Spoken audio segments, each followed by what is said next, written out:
La France est donc un des pays européens qui attire le plus les candidats à l'immigration. Oui, parce que sur beaucoup d'aspects, la France est mieux disante que ses voisins en termes d'hébergement d'urgence, de prestations sociales, voire médicales. Les migrants ont plutôt intérêt à choisir de s'installer en France. C'est d'ailleurs ce que répète Bruno Retailleau depuis son arrivée place Beauvau.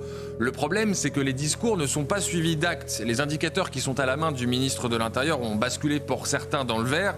On donne moins de visas, moins de titres de séjour, on régularise moins. Mais pour réduire drastiquement et durablement l'immigration, ça nécessite des mesures fortes et sans doute de changer la loi.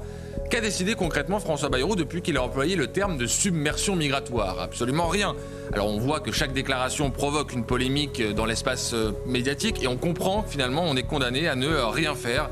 Bruno Retailleau a estimé récemment que les capacités d'accueil de la France étaient dépassées.